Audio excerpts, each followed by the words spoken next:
सर्वेभ्यो नमो नमः। आपके अपने YouTube चैनल स्टडी सरजी में मैं आप सभी का स्वागत करता हूं। बच्चों, आज हम इस वीडियो के माध्यम से कक्षा 8वीं की संस्कृत पुस्तिका रुचिरा जिसके पहले पाठ सुभाषितानी का 5वां श्लोक पढ़ेंगे। प्रिय छात्रों, इससे पहले इस पाठ के 4 श्लोक पहले की वीडियो में पढ़ाए जा चुके हैं। अगर आपने उन वीडियो को नहीं देखा तो कृपया उन वीडियो को भी ज़रूर देखें। चलिए आइए आज हम इस श्लोक को प्रारंभ करते हैं। सबसे पहले हम इस श्लोक का वाचन करेंगे। विहाय पौरुषं यो हि दैवमेवावलम्बते प्रसाद सिंहवत् तस्य मूर्धनि तिष्ठन्ति वायसाः। एक बार पुनः। विहाय पौरुषं यो हि दैवमेवावलम्बते प्रसाद सिंहवत् तस्य मूर्धनि तिष्ठन्ति वायसाः। आइए इस श्लोक के अन्वय को देखें।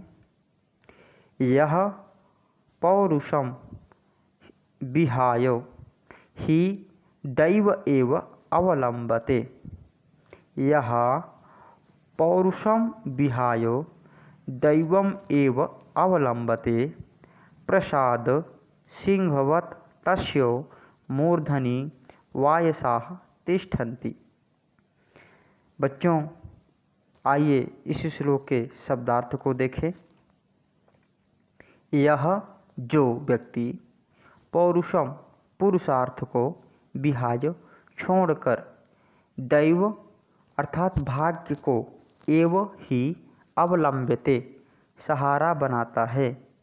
प्रसाद सिंहवत्, प्रसाद अर्थात महल, सिंहवत् सिंह की मूर्ति के समान, महल में स्थित सिंह की मूर्ति के समान, तस्य उसके मूर्धनि अर्थात सिर पर, वायसाः कौवे, तिष्ठन्ति बैठते हैं। बच्चों, आइए इस सरलार्थ के माध्यम से श्लोक के अनुवाद को देखें। यह पौरुषम विहाय, यह अर्थात जो व्यक्ति पौरुषम अर्थात पुरुषार्थ को, कर्मण्यता को, कार्य करने की इच्छा शक्ति को विहाय छोड़ करके दैवम एव अवलंबते, दैवम अर्थात अपने भाग्य के, अवलंबते सहारे हो जाता है। जो व्यक्ति अपने पुरुषार्थ को छोड़ करके अपने भाग्य के सहारे हो जाता है, सः प्रसाद सिंहवत् तस्य मूर्धनि तिष्ठन्ति वायसा। वो कैसा हो जाता है? प्रसाद सिंहवत्, प्रसाद अर्थात महल में स्थित, सिंहवत् सिंह के समान हो जाता है। तस्य मूर्धनि, तस्य उसके अर्थात उस व्यक्ति के, मूर्धनि सिर पर, तिष्ठन्ति वायसाः, वायसाः अर्थात कौवे, तिष्ठन्ति बैठते हैं। तिष्ठ धातु लट लकार प्रथम पुरुष बहुवचन, तिष्ठन्ति अर्थात बैठते हैं। जो व्यक्ति पुरुषार्थ को छोड़कर भाग्य के सहारे बैठा रहता है, वह महल में स्थित सिंह की मूर्ति के समान है जिसके सिर पर कौवे बैठते हैं। कहने का तात्पर्य यह है, जो व्यक्ति काम नहीं करता है और भाग्य के सहारे बैठ जाता है। आप लोगों ने कई बार ऐसे व्यक्तियों के मुंह से सुना होगा कि अब काम करने का मन नहीं करता है, जो होगा देखा जाएगा, जो मेरी किस्मत में होगा वो मुझे अवश्य ही प्राप्त हो जाएगा। बच्चों, आपने एक श्लोक अवश्य सुना होगा श्रीमद् भगवद गीता का, कर्मण्येवाधिकारस्य मा फलेषु कदाचन, कर्मण्येवाधिकारस्थ मा फलेषु कदाचन, अर्थात कर्म जरूर करो। भगवान श्री कृष्ण ने अर्जुन को यही उपदेश दिया कि आप कर्म करो, फल की इच्छा मत करो। अगर आप लोग कर्म करोगे तो निश्चित रूप से आपको फल अवश्य ही प्राप्त होगा। लेकिन अगर आप दैवम अवलंबते, अपने भाग्य के सहारे सब कुछ छोड़ करके बैठ जाएंगे तो आप प्रसाद सिंहवत हो जाएंगे, अर्थात महल में स्थित शेर के समान हो जाएंगे। तब क्या होगा? मूर्धनि तिष्ठन्ति वायसाः। जिस प्रकार शेर जंगल का राजा होता है, बहुत ही बलवान होता है, हर जीव जंतु उससे डरते हैं, उसके पास नहीं आते हैं, लेकिन उसी सिंह की मूर्ति पर जब वह अकर्मण्यता को प्राप्त हो गया, अर्थात कुछ भी नहीं कर सकता, तो कौवे भी आकर के उसके सर पर बैठ जाते हैं। कहने का तात्पर्य यह है कि अगर व्यक्ति अकर्मण्य हो जाता है, किसी काम को नहीं करता है, पुरुषार्थ को छोड़ करके भाग्य के सहारे बैठ जाता है, तो सभी लोग उसे तिरस्कृत कर देते हैं, अर्थात उसका कोई भी मान सम्मान नहीं करते हैं। आइए इस श्लोक को चित्र के माध्यम से भी समझने का प्रयास करते हैं।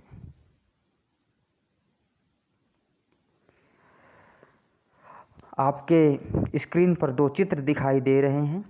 पहले चित्र में आप देख सकते हैं एक व्यक्ति जो कि आलस्य से बैठा हुआ है, निकर काम नहीं करना चाहता, और उसके माता पिता उसको समझा रहे हैं। नीचे की पंक्ति देखेंगे, यह विहायो, यह अर्थात जो, विहायो छोड़ करके, पौरुषम पौरुष को अर्थात काम को, दैवम अवलंबते देवताओं के भरोसे बैठ जाता कि अब जो होगा भगवान भरोसे है, अच्छा हो चाहे बुरा हो। तो ऐसे व्यक्ति किसके समान हो जाते हैं? सिंहवत, शेर के समान हो जाते हैं। प्रसाद सिंहवत, जो महल में स्थित शेर के समान हैं। और क्या होता है? तिष्ठन्ति वायसाः तस्य मूर्धनि, जिसके सिर पर कौवे आकर के कभी भी आकर के बैठ जाते हैं, अर्थात ये सिंह जो कि जंगल का राजा है, बलवान है, चाह करके भी इस कौवे को नहीं उड़ा सकता। क्यों? क्योंकि एक पत्थर की मूर्ति है। अगर व्यक्ति अकर्मण्य हो जाता है तो चाह करके उसे फल की प्राप्ति नहीं हो सकती, समाज के सभी लोग उसको तिरस्कृत करेंगे। इसलिए बच्चों, हमें हमेशा ही पुरुषार्थ करना चाहिए, किसी भी काम से बचना नहीं चाहिए। आइए इस श्लोक के भावार्थ को देखें। इसलिए प्रिय छात्रों, हमें पुरुषार्थ अर्थात अपने उद्देश्य को छोड़ करके भाग्य के सहारे नहीं बैठे रहना चाहिए, हमें काम अवश्य ही करना चाहिए। आइए एक बार पुनः श्लोक का उच्चारण करेंगे। विहाय पौरुषम यो हि दैवम मेवावलंबते प्रसाद सिंहवत तस्यो मूर्धनि तिष्ठन्ति वायसाः, मूर्धनि तिष्ठन्ति वायसाः। अब ये वीडियो समाप्त होती है। जैसे कि मैंने आपको पहले ही कहा है कि अगर आपने इससे पहले के 4 श्लोक नहीं पढ़े हैं तो आप चैनल में जा कर के पहले की वीडियो को देख सकते हैं।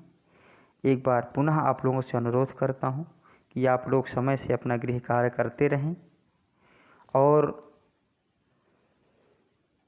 अगर आपको ये वीडियो अच्छी लगी या आप लोगों की इससे मदद हो पा रही है तो इस चैनल को आप लोग सब्सक्राइब करिए, वीडियो को भी लाइक कीजिए, और घर पे रहिए, खुश रहिए, पढ़ते रहिए। इन्हीं शब्दों के साथ आप लोगों का बहुत बहुत धन्यवाद।